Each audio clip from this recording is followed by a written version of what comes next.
So guys, I've been talking about this topic, I feel, for so long that I feel like I've traveled through different phases of my life. And through all that time, this war has been going on. An entire country of people has been under siege by another. That being Ukraine, under siege by Russia. I remember when I was in God, I want to say I was in my first or second year of high school when I heard that Russia had annexed Crimea from Ukraine, and I didn't know what the significance of that was at the time. But essentially, Russia was using an ethno-nationalist propaganda campaign to argue that Crimea supposedly belonged to Russia, that the people of Crimea, they're ethnically Russian. They want to be part of Russia. Russia has a right to annex Crimea.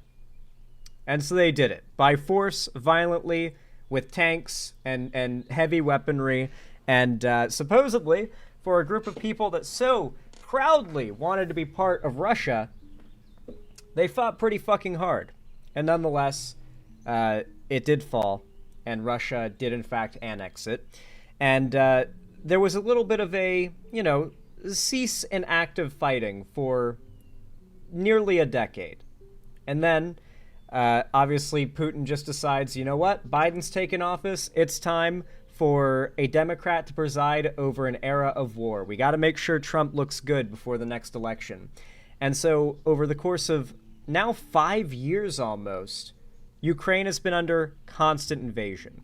You've got your right-wing MAGA tools such as Tim Pool literally getting paid by Russia to erase and cover up and propagandize against knowledge about this story and to put out propaganda in favor of Trump and the Russian regime. And on the other end of things, you've got honest journalists such as, and big shout out to him, if you're interested in learning more about this conflict from an on-the-ground perspective, journalist Dylan Burns TV. He's got a YouTube, he's got a Twitch, he's got a Twitter, he's got a Blue Sky. You can find him on all of it as Dylan Burns TV or just Dylan Burns. D-Y-L-A... I hope I'm spelling it right. I'm a little bit tired right now, so I'm going to do my best to spelling bee it. D-Y-L-A-N-B-U-R-N-S TV. So yeah, just go ahead, look that up. You'll find him. He is on all the social medias, all the platforms. He's doing real on-the-ground journalism. This is a man who, and I've said this many times, but just to really hammer home how dedicated he is to exposing what Russia is doing, this is a man who has been multiple times, his position has been airstriked by Russia. At one point, someone that was right next to him was hit by shrapnel and had to be emergency medevaced and nearly died. It was bad. It was scary. And then after that, just for a little bit of a sneak peek into the, lie propaganda campaign inside of Russia, within 3 days, Russia put out a statement claiming that Dylan Burns and the volunteers and journalists, all unarmed by the way, that he was working with, that group he was in, were actually Ukrainian operatives and, legitimate military targets. They absolutely weren't. They were there to rescue pets and to, document the war. Russia airstriked them and immediately put out propaganda within their own country and out to their, sympathizers globally that they were some sort of secret Ukrainian strike force, I guess. So highly recommend you go check out Dylan Burns if you want to get a really deep look at what's been going on in this war. But things have been, I say this with relatively carrying a lot of water, okay, but things have been relatively calm in regards to developments in this war for a while now. It definitely seems like Putin wanted to reel back the offensive a little bit once Trump took office too, since a big part of what Trump ran on was the idea of calming down this war, and Putin clearly has a agenda around keeping Trump in office. He does know it weakens America, and that's his prerogative. And so now there's been a development. It seems Putin has no interest in keeping things from looking like, Trump is the bringer of peace, because he just launched the largest air attack on Ukraine in the whole war, if I'm not mistaken, yesterday night. A direct strike on Kyiv. Yeah, it's a pretty big deal. Kyiv itself directly airstriked. I believe 12 people died. I actually wanted to talk about this because I didn't know this until recently, but the place that I rent, like, part of my like rent also includes repairs for like any utilities or whatever that fuck up or, you know, break down or anything like that. And I had a problem with my washing machine. It kept on like leaking from one of the pipes. Like, it was causing like a puddle of water to form underneath the washing machine. So I had to call up the repair guy that's like sent out by the rental agency, and they sent him out. So I didn't know his name. I didn't like hire him or anything, but he arrives on the scheduled time, and I show him like where the washing machine is.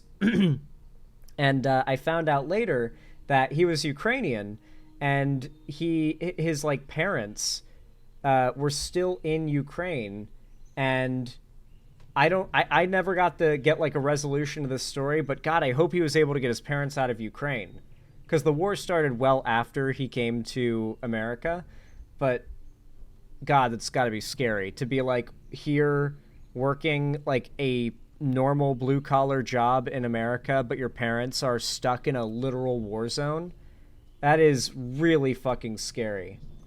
That's my home city. Oh my God, Aimway, I hope you're okay. Are you currently in Ukraine as we speak? Are you in Kyiv?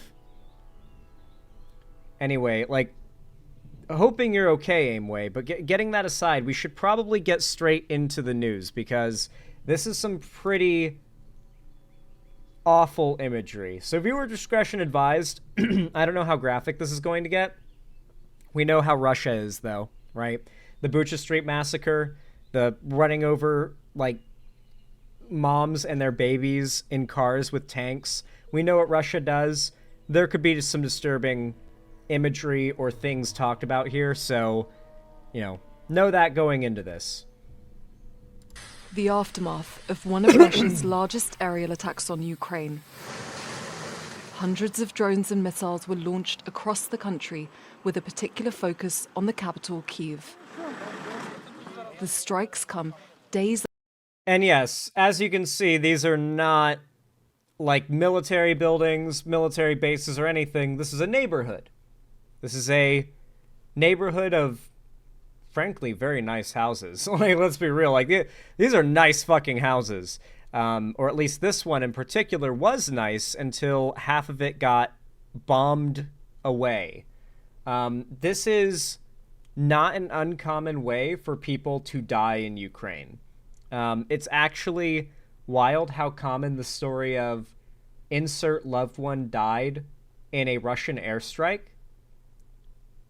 Like, this is how, like, they're bombing immense amounts of civilian infrastructure. Like, they're frankly, like, I wouldn't be surprised if Putin's looking at Netanyahu and going, I want to do more of what he is doing. It seems like they're kind of, one of them is following the other here. They're just, they love to target civilian infrastructure. And so, yeah, a lot of people in Ukraine have died just because a bomb dropped on their house. Like, these are not military targets. They're houses. They're just trying to destroy neighborhoods and to, like, weaken the Ukrainian people as a whole. Like, just batter the country from every direction possible until it can't stand anymore. Countless war crimes committed, by the way. Countless war crimes. Like, it got to the point where I stopped counting the amount of war crimes after the, God, I remember the big one that, like, stuck with me, I referenced earlier, was this video that came out towards the start of the war where a Russian tank team drove a tank over a car that was confirmed to have a mother and her child in like a baby seat, like the little, like, booster seat thing in the back. And thankfully both were okay, because the car, like, the top crumpled down, but the rest was able to, like, stand the weight, and they were able to survive, just barely squeezing safely. But, like, dude, they tried, they nearly killed them, right? Like, had they succeeded in killing those two, it would have been one of probably at this point thousands of war crimes they've committed against the Ukrainian people. Like, Russia is behaving quite evilly in all this. After Russian Foreign Minister Sergei Lavrov confirmed Moscow has no interest in ceasefire negotiations. Talks Ukrainians are increasingly losing hope for. We don't need talks, but weapons. A lot of weapons to stop them, because Russia only understands force. The more we talk about negotiations, the more we are being attacked. At least 3 children were killed in one of the strikes. Ukraine needs the rumbling. Attacks also targeted Sumy in the east and Mykolaiv in the south. President Volodymyr Zelensky has accused Western allies of emboldening Russia. In a statement, he says Russia is dragging out the war and continues to kill every day. This cannot be ignored. Silence of America, silence of others around the world only encourages Putin. Putin got what he wanted, though. He got exactly what he wanted. He got his little puppet in office. Putin's got his hand elbow deep up Trump's ass. Whatever he wants, he gets now for the next 3 years. 3.5 years. We don't know if Trump will leave office. I don't think there will be a third term for Trump, because I don't think the second term is going to end until Trump can't serve in office anymore. I don't think he plans to relinquish office at this point. I think it's very clear he's not stepping down. He's not going to. Like, let's be real. Trump is not stepping down.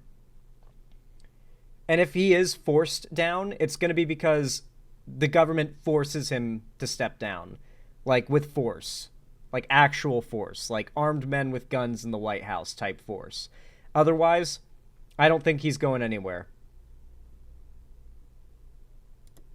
While Russia's defense ministry says it shot down 110 Ukrainian drones overnight on Sunday, forces are also claiming to have taken control of another village in the east. To be fair, we're not talking like multi-million-dollar American drones here. We're talking like $28, not 28, but like $68 like enthusiast drones, okay? Like, I don't know if you guys watch the r/war footage subreddit much or browse that.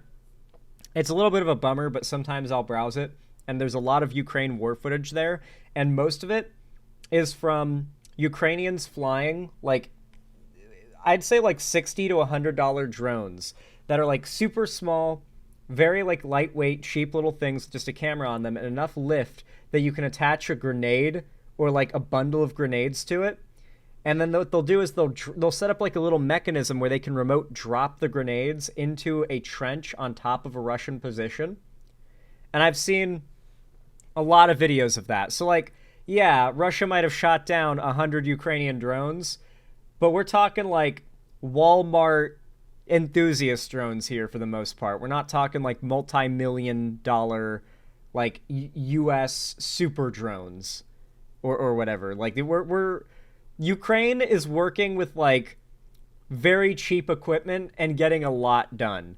That's the reason why it's a very big eye roll moment when Russia brags about doing this or that, because it's like, yeah, but like Ukraine probably blew up like billions of rubles worth of tanks today. You'd only like destroyed a few $1,000s worth of drones. Like the flex is not there, Russia. Like when you know the context. In Donetsk region. The attacks come despite the largest prisoner swap of the war taking place.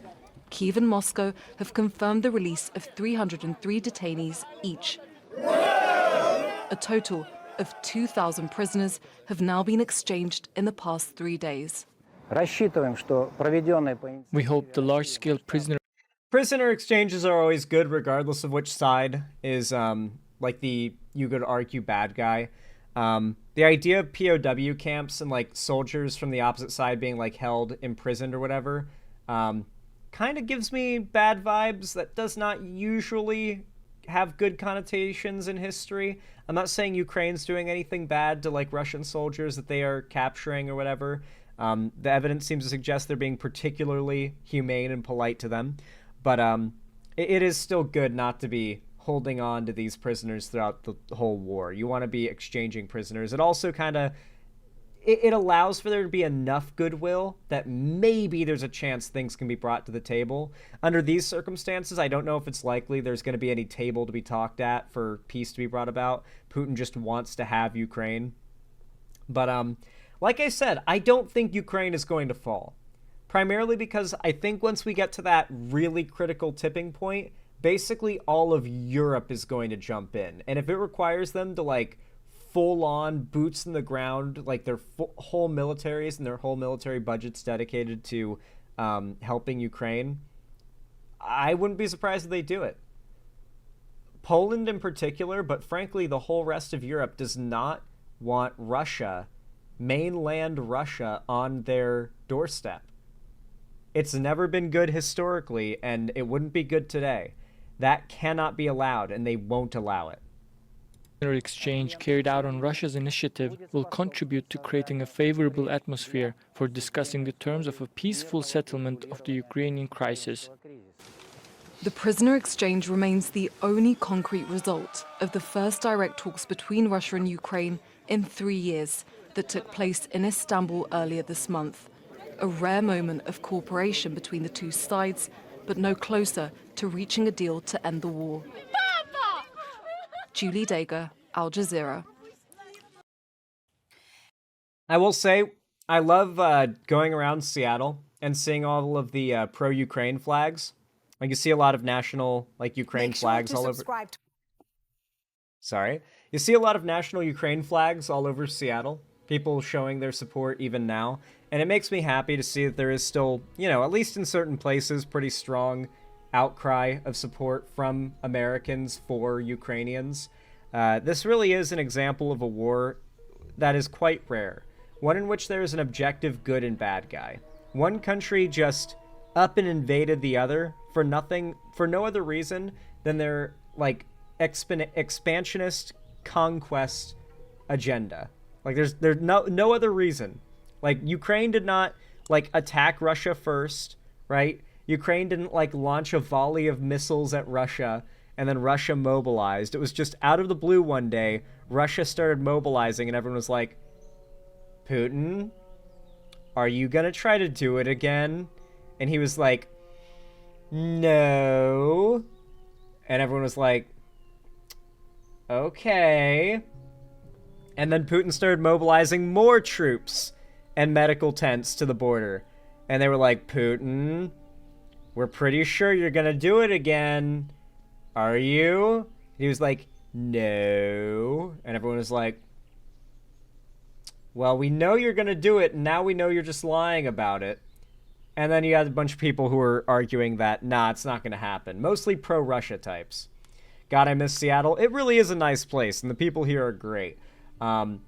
Just like in Ukraine, I really hope that one day I get to go there and I get to see it in a pristine condition where the people are happy and they don't live in fear of Russian invasion or getting airstriked by Russia at any moment.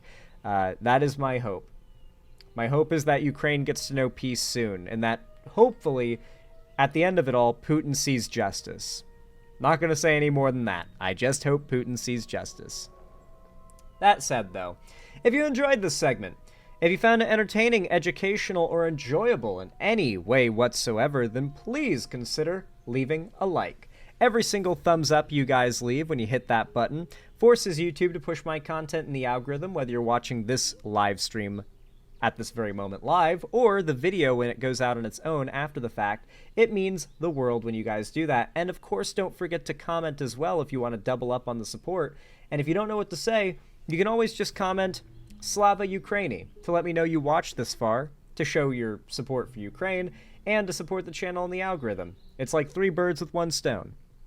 And of course, if you want to support the channel and also see more from me whenever I go live or upload a new video, then be sure to subscribe and ring the notification bell to turn on all of the little alerts whenever I go live or upload new videos.